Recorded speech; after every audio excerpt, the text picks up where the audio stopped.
A lonely cargo pilot drifts through the void, running from Earth's crowded chaos. Then a distress beacon changes everything. Inside a damaged escape pod, he finds her, a glowing alien girl with stars in her eyes and terror in her heart. She's the lone survivor of a brutal attack. Her ship destroyed.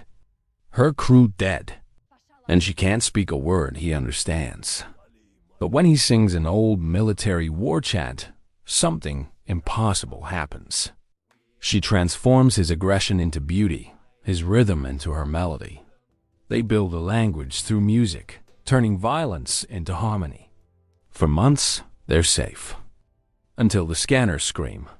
5 hostile ships closing fast. The same attackers who slaughtered her crew. She recognizes them instantly. Her skin goes dark.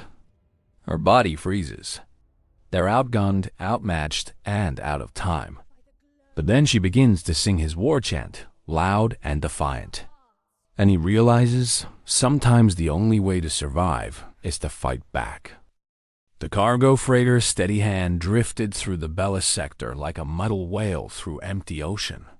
Day sat in the pilot's chair, fingers drumming against the worn armrest as the autopilot handled another 16-hour haul of mining equipment to Station 47. The job wasn't glamorous, but it paid, and it kept him far from Earth-crowded cities where everyone seemed to know everyone else's business. Out here, the only company he needed was silence and the distant stars.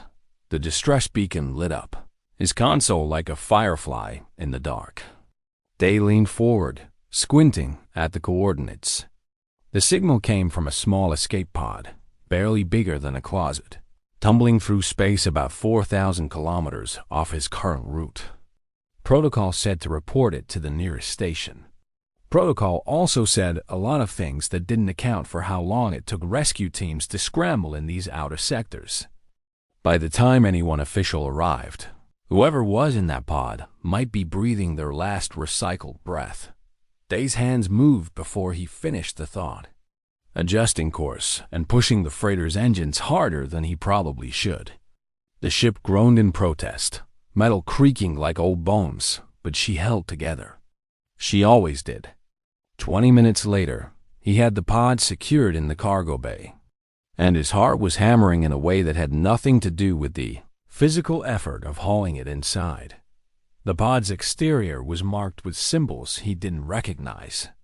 Elegant curves and dots that looked almost like someone had tried to write music instead of language.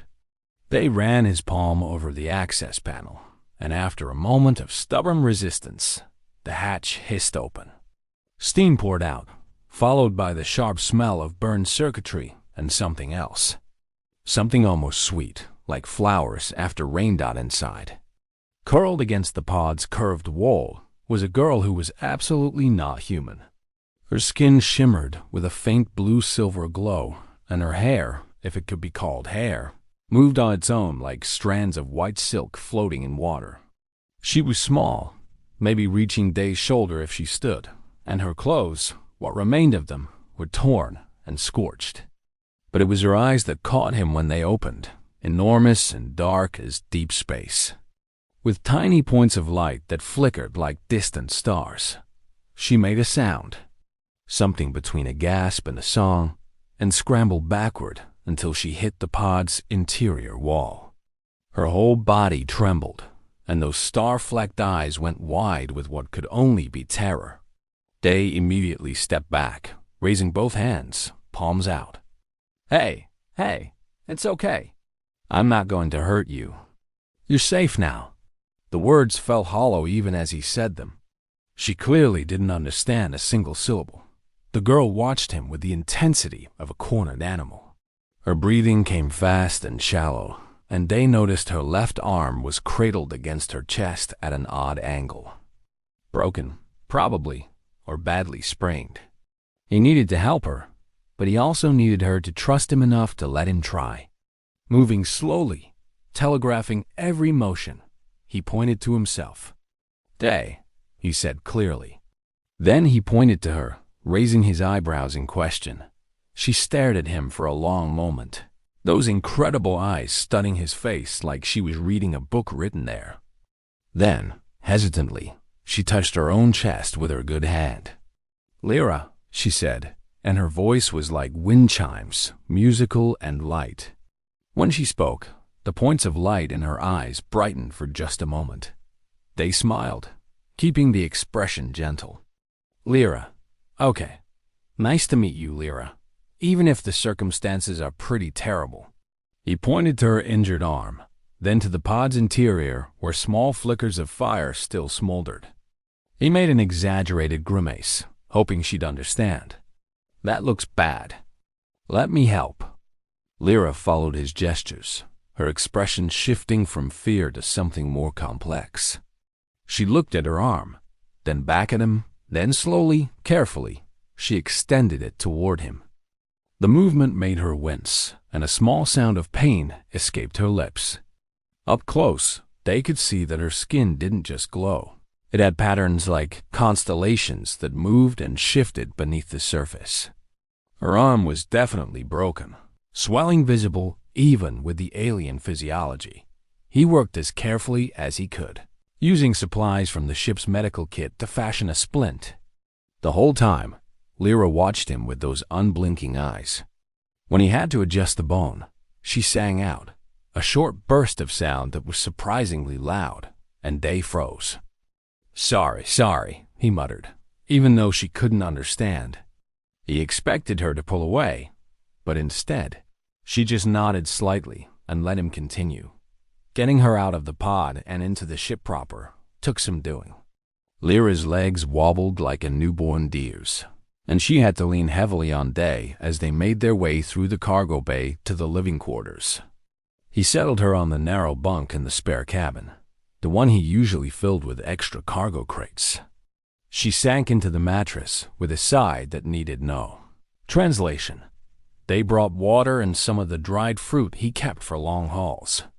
Lyra sniffed the water suspiciously before taking a tiny sip, then another, then drinking half the container in desperate gulps. The fruit she examined with clear confusion, turning the dried mango over in her fingers like it was an alien artifact. Which, they supposed, from her perspective, it was. He mimed eating, and after a moment's hesitation, she took a careful bite. Her eyes went wide, and she made a pleased humming sound that vibrated through the small cabin. Over the next few hours, as the steady hand continued its journey to Station 47, they tried to piece together what had happened. Using gestures, simple drawings on a datapad, and an absurd amount of patience, he gathered that Lyra's ship had been attacked. By whom or what, he couldn't determine, but the fear in her eyes when she drew the attacking vessel was real and deep. She'd managed to reach an escape pod, but most of her crew hadn't been so lucky. When she traced the symbols that must have been their names, her fingers shook, and those constellation patterns under her skin dimmed. They had never been good with emotional situations. Back on Earth, his friends always joked that he had the emotional range of a brick wall.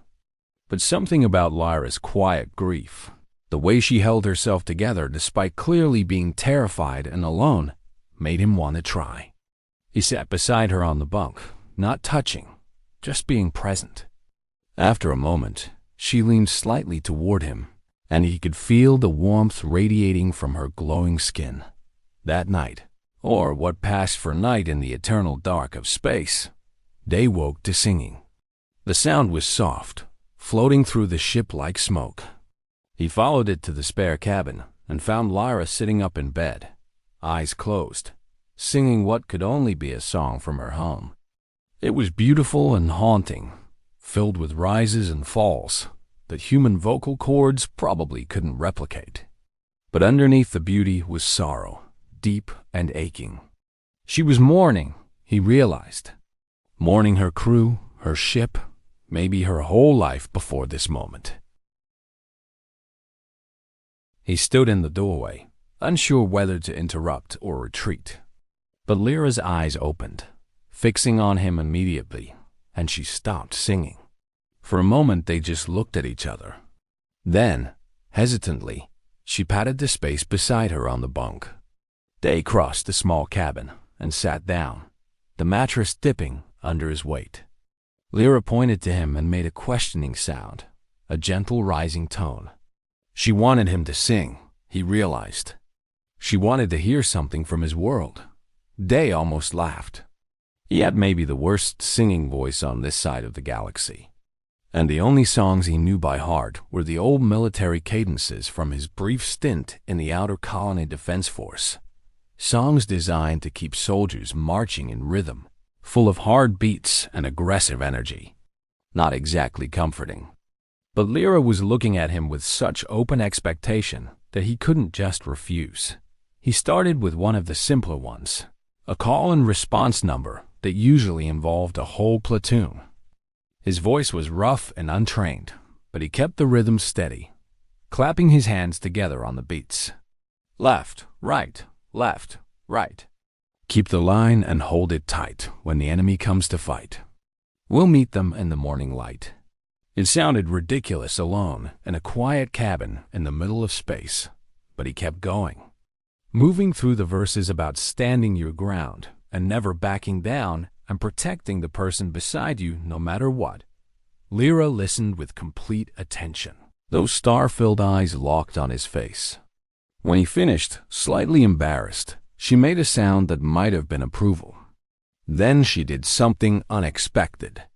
She started repeating the rhythm, clapping her hands together in the same pattern he'd used, though her version was more melodic, turning his harsh military cadence into something almost pretty.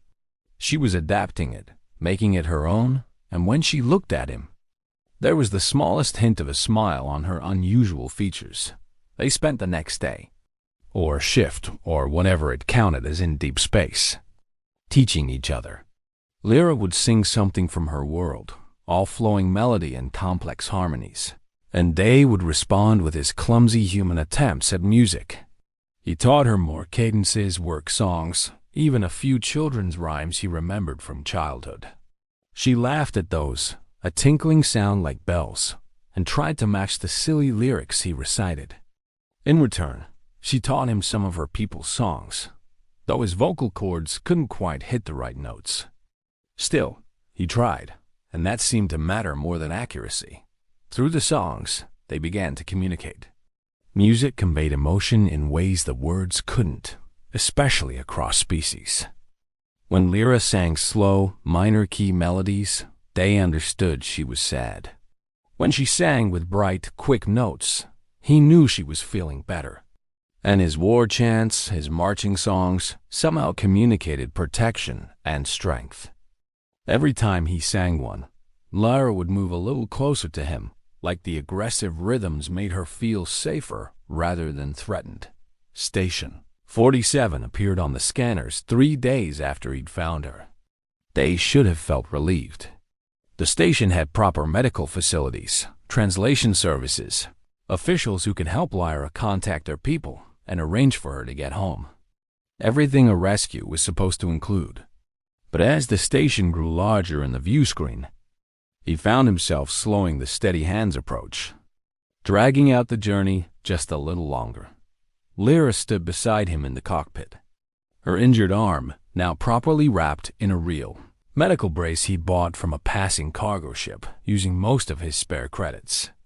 She was looking at the station too, and her constellation patterns were moving faster than usual under her skin. A sign he'd learned meant she was nervous or worried. She said something in her language, a question by the rising tone at the end. Day wished desperately that he could understand. He pulled up the station's information on his datapad, showing her the symbols that indicated it had a district for various alien species. Maybe her people had a presence there. Maybe she could find help, find a way home. He expected relief on her face, but instead, her expression fell.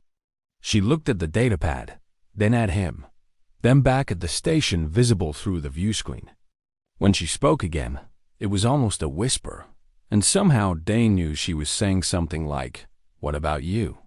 The docking procedures took his full attention for the next hour, which was probably good because it delayed having to think about what happened next. Once the steady hand was secure in her berth, Day turned to find Lyra standing very close. Close enough that he could see the tiny points of light in her eyes brightening and dimming like a pulse.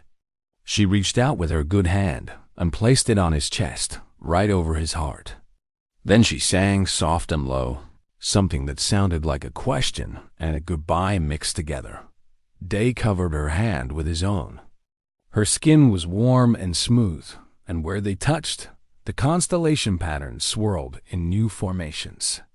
"I don't want you to go," he said, knowing she couldn't understand the words but hoping the tone carried meaning. "These past few days have been, I don't know, different. Good different." It felt inadequate, trying to explain with words how this strange, glowing girl who tumbled into his life had made the silence of space feel less like loneliness and more like peace. Lyra tilted her head, studying his face with that intense focus she had. Then she started to sing, but this time it wasn't one of her melodies. It was his cadence, the first one he taught her, but transformed entirely. She'd turned the harsh military rhythm into something beautiful, keeping the strength and steady beat, but weaving in her own flowing style. It was their two worlds combined into one song, and it was perfect. Without thinking, Day joined in, his rough voice blending with her musical one. They sang together right there in the cockpit of his freighter, the war chant becoming a duet that was part human determination and part alien grace. When the last note faded, they were both smiling, and Lyra's free hand had somehow found its way to his shoulder. The moment broke when his communicator chirped with a message from station control, requesting his presence at the docking office to file his cargo manifest and report. Right, the real world, with its rules and procedures and forms to fill out. Day acknowledged the message and reluctantly stepped back from Lyra. He gestured toward the hatch, indicating they needed to leave the ship. She nodded understanding and followed him, staying close enough that their shoulders almost brushed. Station 47 was like most outer sector stations, functional, crowded, and smelling faintly of recycled air and industrial cleaners. Aliens of a dozen species moved through the corridors, and Dave found himself unconsciously positioning his body between Lyra and the crowd. She noticed, glancing up at him with what might have been amusement, but she didn't move away. If anything, she stayed even closer at the docking office.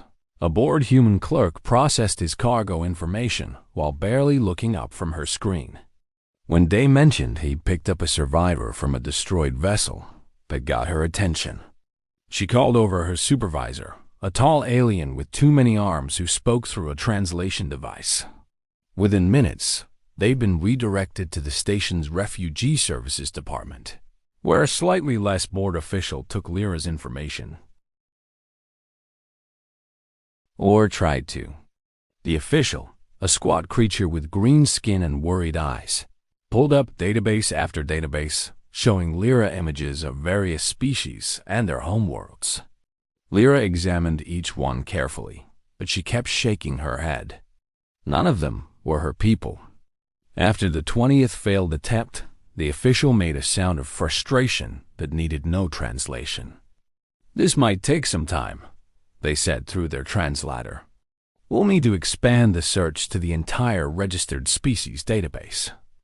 That's over 3,000 entries. She need to stay on the station while we process everything."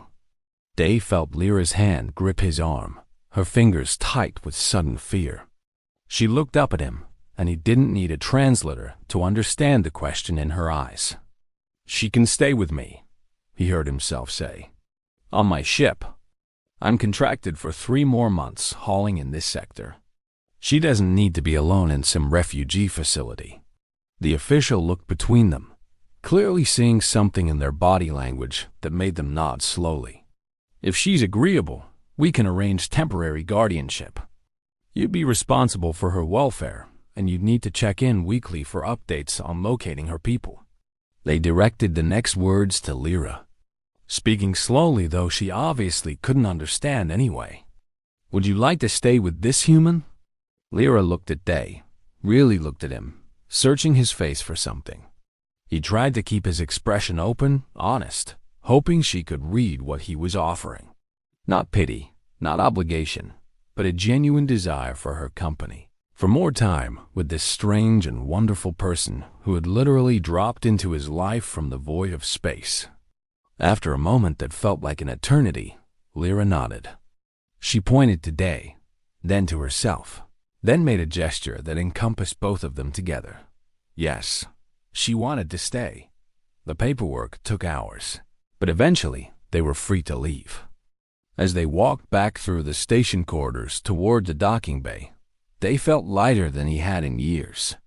Lyra walked beside him, and this time when their shoulders brushed, she didn't pull away. Instead, she started humming softly. One of his war chants transformed into her melody, and he found himself humming along. Life aboard the Steady Hand changed with Lyra as a permanent presence, instead of a temporary guest. She helped where she could, quickly learning the basic operations of the ship, despite the language barrier. They discovered she had an intuitive grasp of mechanics, able to spot problems in the freighter systems before the diagnostics did. When he tried to figure out how she knew, she just tapped her temple and hummed, those constellation patterns under her skin swirling faster. Maybe her people had some kind of extra sense, or maybe she was just observant. Either way, it was useful. But more than useful, it was companionable. Day had spent so long alone that he'd forgotten what it was like to share space with someone else, to have another person's habits and rhythms become part of daily life. Lyra sang while she worked, turning every task into an opportunity for music. She sang in the engine room, and the old machinery seemed to run smoother. She sang in the galley while preparing food, and even the recycled rations tasted better somehow. And at night, she sang herself to sleep, soft lullabies from her world that made Day's chest ache with unfamiliar emotion. He taught her more of his songs, too, the repertoire expanding beyond military cadences into old Earth classics he half remembered. Work songs, sea shanties, even some of the pop music from his teenage years that he denied liking at the time. Lyra absorbed them all, her musical mind categorizing and combining them in ways that shouldn't have worked but did. She'd sing a sea shanty with the rhythm of a march, or combine a pop melody with traditional harmonies from her world, creating something entirely new. Weeks passed, melting into months. The weekly check-ins with station authorities yielded no results. Lyra's people remained unidentified, their homeworld a mystery. Part of Day knew he should push harder for answers, help her find her way home. But another part, a selfish part he wasn't proud of, was glad for every failed search. Because every negative result meant more time with Lyra, more nights falling asleep to her singing, more days learning to communicate in their hybrid language of songs and gestures and shared glances. They were 3 months into this new routine when everything changed. Day had just finished a cargo run to one of the mining colonies on the edge of the sector, and they were on their way back to Station 47 when the proximity alarm screamed. Ships, multiple contacts, closing fast. Day's hands flew across the controls, bringing up the scanner display. 5 vessels, configuration unknown, but definitely not friendly based on their approach vector. Beside him, Lyra went absolutely rigid. She stared at the scanner display, and her constellation patterns went dark, every light under her skin winking out like dying stars. She made a sound, low and terrified, then grabbed Day's arm hard enough to hurt. She pointed at the lead ship on the scanner, her hand shaking so badly she could barely keep it steady. These were the ones. The attackers who destroyed her ship, killed her crew, forced her into that escape pod. Day's mind raced through options. The Steady Hand wasn't a warship. She had basic defensive shields, but nothing that could stand up to 5 attacking vessels. Running was the smart choice, but they were at least an hour from the nearest station, and these ships were faster. He could send a distress signal, but help wouldn't arrive in time. They were outgunned, outmatched, and almost out of time. But then Lyra started to sing. It wasn't one of her gentle melodies or even one of the hybrid songs they'd created together. It was his war chant, the very first one he taught her, but she was singing it in full voice now, loud and defiant. And hearing his own aggressive human cadence coming from this small, glowing alien girl, seeing the determination blazing in those star-filled eyes, something clicked in Day's mind. Humans didn't run. Or rather, they did when they had to, but not when someone they cared about needed protecting. And Day realized with sudden crystal clarity that he cared about Lyra more than he'd cared about anything in a very long time. Maybe ever. These attackers wanted to finish what they'd started. They were going to learn what human war chants actually meant. Day slammed the steady hand into a hard turn that made the hull groan, dropping shields to divert all power to engines and weapons. The cargo freighter had exactly 2 plasma cannons, barely more than mining lasers, but he charged them anyway. Beside him, Lyra kept singing, her voice never wavering, and Day added his own voice to hers. They sang together as he pushed the ship into an attack vector that no sane freighter pilot would attempt. The lead attacking ship, clearly not expecting resistance from a lone cargo vessel, tried to match his maneuver and failed. Day's first plasma bolt caught them on the port side, not enough to destroy, but enough to damage. The other 4 ships scattered, confused by the sudden aggression. In their confusion, Day found an opening. He pushed the steady hand through the gap in their formation, spinning the ship and firing wildly, not trying for precision but for chaos. It shouldn't have worked. By every logical measure, they should have been destroyed in the first exchange. But Lyra was still singing, and somehow her voice was carrying through the ship's communication system, broadcasting on every frequency. The attacking ships could hear her, Day realized. They could hear her war chant, her defiant mixing of human aggression and alien melody. And it was affecting them. One of the attackers broke formation entirely, their ship lurching sideways like the pilot had lost control. Another one simply stopped moving, hanging in space as if paralyzed. Day didn't understand what was happening, but he didn't question it. He fired again, scoring hits on 2 more vessels, and kept a steady hand moving in patterns that made his ship groan with stress. Beside him, Lyra's song reached a crescendo, her voice so powerful it made the cockpit vibrate. And then, abruptly, the attacking ships retreated. They broke off and fled, jumping to faster-than-light speeds so quickly they left distortion waves in their wake. The scanner went quiet. The proximity alarm shut off. In the sudden silence, Day and Lyra's singing was the only sound, gradually fading as they both realized they were still alive and, impossibly, victorious.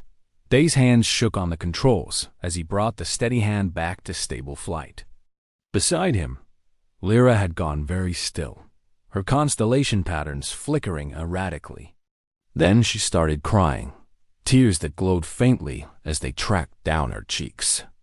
They immediately pulled her into his arms, and she buried her face against his shoulder, sobbing with what sounded like relief and release all mixed together. He held her while she cried, one hand stroking her strange, floating hair, murmuring the only comfort he could offer. "It's okay. You're safe. I've got you. They're gone, and they're not coming back." And with each word, he realized it was true. Those ships had fled from a single cargo freighter because of Lyra's song, because of the sheer defiant force of their combined voices. He didn't understand the how or why, but he understood the result. When Lyra finally pulled back, her eyes were red but clear. She looked at Day like she was seeing him for the first time, really seeing him, understanding something fundamental. She placed both hands on his face, her touch warm and gentle, and said something in her language. The words were still incomprehensible, but the meaning was unmistakable. Thank you. You saved me. You fought for me. I see you. Day covered her hands with his own. I'd do it again, he said quietly. In a heartbeat. You matter, Lyra. You matter to me. And before he could overthink it, before doubt could creep in, he leaned forward and pressed his forehead to hers. It was the closest thing to a kiss he dared attempt with someone whose biology he didn't fully understand, but it felt right. More than right. It felt perfect. Lyra made a soft sound, almost a purr, and the constellation patterns under her skin blazed bright, forming shapes he'd never seen before.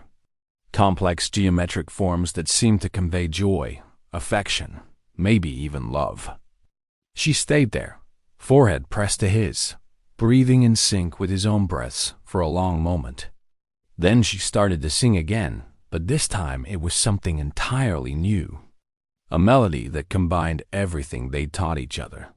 Human and alien, war chant and lullaby, all woven together into a song that was uniquely theirs. They joined in, his rough voice blending with her musical one, and they sang together as the steady hand drifted through space. The song wasn't particularly good by any objective measure. His voice was still untrained, and her alien melody sometimes clashed with human rhythms. But it was honest and real, and filled with emotion that transcended species or language. It was their song, born from danger and trust and the strange, powerful connection that had grown between them. The investigation into what happened took weeks. Station authorities examined the steady hands logs, interviewed both Day and Lyra through increasingly frustrated translators, and eventually concluded what Day had already suspected. Lyra's people had some kind of neurological sensitivity to complex sound patterns. The attacking ships, it turned out, belonged to a species that used those same neurological pathways for ship control. When Lyra sang her transformed war chant, broadcast on all frequencies by the Steady Hands communication system, she'd essentially hacked their neural interfaces and sent their pilots into sensory overload. It was both a weapon and a defense mechanism, and the implications were staggering. The station officials wanted to study Lyra, understand her abilities, potentially develop them for military applications. They shut that down immediately, with a firmness that surprised even him. Lyra wasn't a weapon to be studied or a tool to be used. She was a person, and she'd choose her own path. In the end, the authorities backed off, especially after Lyra made it clear through gestures and one very emphatic moment of singing that she wanted to stay exactly where she was. On the Steady Hand with Day, they officially classified her as an unidentified refugee under protective custody, which was bureaucrat speak for, we don't know what to do with her, so we'll leave her alone. Good enough. 6 months after pulling that escape pod into his cargo bay, Day found himself thinking about the future in ways he never had before. He'd always lived day to day, cargo run to cargo run, never planning more than a few weeks ahead. But now, with Lyra curled up in the co-pilot's seat, humming one of their hybrid songs while monitoring the scanners, he caught himself wondering about next year, 5 years from now, a decade down the line. They need a bigger ship eventually, something with better defensive capabilities and more comfortable living quarters. Maybe pick up some crew, people they could trust who wouldn't ask too many questions about the glowing alien girl who sang war chants during attacks. Or maybe they'd just keep hauling cargo, the two of them against the universe, making up songs and exploring the far reaches of space together. Lyra looked up from the scanner, catching him staring. She raised an eyebrow in a gesture she'd learned from him, her version of a questioning look. Day just smiled and shook his head. How could he explain that he was picturing their future together when they still barely spoke the same language? But maybe that was okay. They built something real despite the language barrier, or maybe because of it. They'd learned to communicate through music and action, through trust earned in crisis and quiet moments shared in the dark between stars. She went back to monitoring the scanners, but Day noticed she was smiling too. Those constellation patterns under her skin, forming shapes that he'd learned, meant contentment. Outside the view screen, the stars stretched infinitely in all directions, each one a potential destination, a new adventure waiting. The steady hand flew steadily onward, carrying her small crew of 2 toward whatever came next. That night, as they settled into their respective bunks in the quiet of the ship, Lyra came to Day's cabin. She stood in the doorway, illuminated by her own soft glow, looking uncertain in a way she rarely did anymore. Day sat up, immediately alert. "Everything okay?" She stepped inside and sat on the edge of his bunk, close enough that he could feel the warmth radiating from her skin. Then she started to sing very softly one of the lullabies from her world. It was slow and gentle, full of comfort and safety and home. When she finished, she looked at him with those incredible eyes and placed her hand over his heart again, like she had that first day on the station. Day understood. She was saying she felt safe with him, that the steady hand had become her home, not because she had nowhere else to go, but because this was where she wanted to be. With him, he covered her hand with his own and started to sing, his rough voice carrying the cadence he taught her first, but slower now, gentler, transformed by months of her influence into something that could almost be called a lullaby. Lyra's eyes brightened, and she joined in, her voice weaving around his, turning the war chant into a duet that was fierce and protective, but also tender. They sang together in the dim cabin, human and alien, 2 voices that shouldn't have harmonized but did. When the song ended, Lyra leaned her head against his shoulder, and Day wrapped his arm around her, holding her close. "They asked us for a lullaby," he said softly, knowing she wouldn't understand the individual words, but hoping the meaning came through. "We gave them war chants instead. And somehow, that was exactly what we both needed." Lyra hummed in response, the sound vibrating through where their bodies touched. She tilted her head up, looking at him, and in her star-filled eyes, he saw everything he needed to know. Understanding, affection, trust, and maybe, just maybe, love. She said something in her language, the syllables musical and complex, and even though Day couldn't translate the words, he knew what she meant. "I choose you. I want this. I want us." He pressed his forehead to hers again, and they stayed like that, breathing together in the quiet of the ship. Outside, the universe continued its eternal expansion, indifferent to the small lives playing out within it. But here, in this tiny metal shell flying through the void, 2 beings from different worlds had found something precious and rare. They'd found each other, and they'd found a way to communicate that transcended language or logic. They'd found harmony in the strangest of places, turning war chants into love songs and fear into courage. And as the steady hand carried them forward into the unknown, Day and Lyra began to sing again, their voices blending in the darkness, creating music that was uniquely theirs.